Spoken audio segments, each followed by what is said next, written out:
C'est des deux manifestations. Voilà. Qui demande la parole? Monsieur Boubaz. Très rapide, hein, monsieur le maire. Déjà, je voudrais rectifier ce qu'a dit l'adjoint au maire au sport. Ces votes de subventions en nature après les manifestations, c'est pas la première fois qu'on le fait.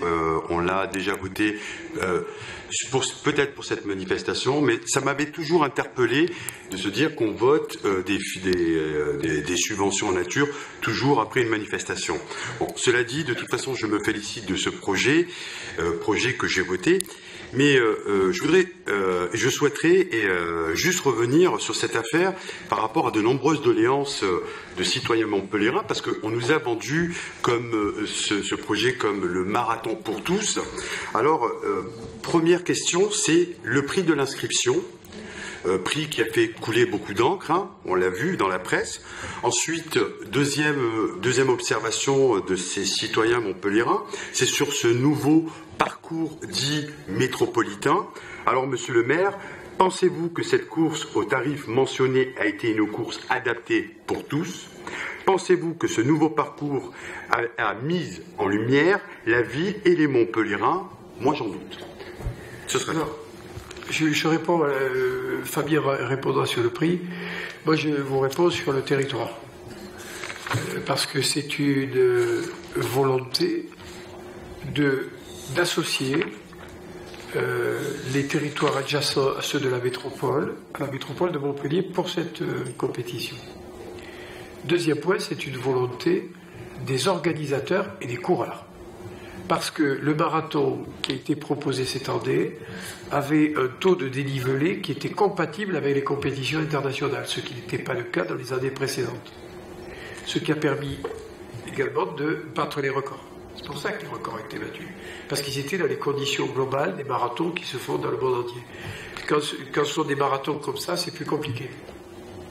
Troisième point, il y a eu des partenariats qui se sont créés avec les autres villes qui sont incontestables, et pour la première fois. Et puis, cinquième point ou quatrième, je ne sais plus, les paysages. Quand vous lisez les livres de Escuré, de Maurice Chaumet, des historiens de Montpellier, on vous décrit toujours Montpellier dans un théâtre de verdure, du Pixel ou à la mer. Eh bien, ce qu'on a proposé aux coureurs, c'est de se rendre compte de ce magnifique écrin qui existe autour de la ville par la compétition que nous leur avons proposée. Juste une petite parenthèse, en termes de vote de subvention par rapport à cette manifestation, les communes où le marathon est passé, est-ce qu'elles ont participé logistiquement? D'accord, on est bien d'accord. Monsieur Habert. Oui, pour le prix du marathon, alors effectivement, je suppose que vous n'êtes pas un spécialiste de la course à pied, puisque il faut savoir que le prix de ce marathon est quand même relativement modeste. Vous pourrez comparer avec le marathon de Paris qui a lieu d'ailleurs prochainement, où les prix sont bien plus élevés. Surtout, moi je tiens à saluer quand même le travail qu'on a fait et la démarche qu'on entreprend, qui est de travailler sur les courses à pied avec les clubs, ces courses chronométrées. On travaille avec les clubs de la ville de Montpellier. Par exemple, le marathon de Paris, c'est une société qui le gère du début à la fin. Voilà, nous, notre volonté, c'est d'accompagner les clubs sur des événements. Bien sûr, ça leur apporte de la visibilité, peut-être un petit peu de recettes également, mais voilà, on a cette volonté qui est très claire. Alors après, il faut que la qualité suive et soit à la hauteur de la 7e ville de France, mais on tient à travailler notamment avec le MAM sur cette course, sur une autre course, c'est le MARC. Voilà, il y a cette volonté de travailler avec les clubs. Il faut faire quand même une certaine sortie d'argent pour réaliser ce marathon. Donc effectivement, un marathon a toujours un coût d'inscription. Alors après, on peut participer en relais à 6 aussi.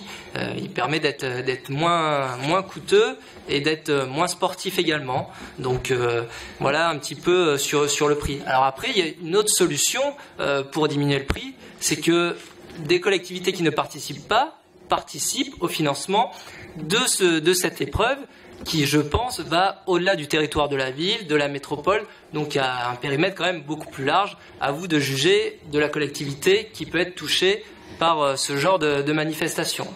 Voilà. Après, je sais qu'ils se désengagent, certains se désengagent de d'autres manifestations, comme Monsieur le maire a pu le signaler tout à l'heure.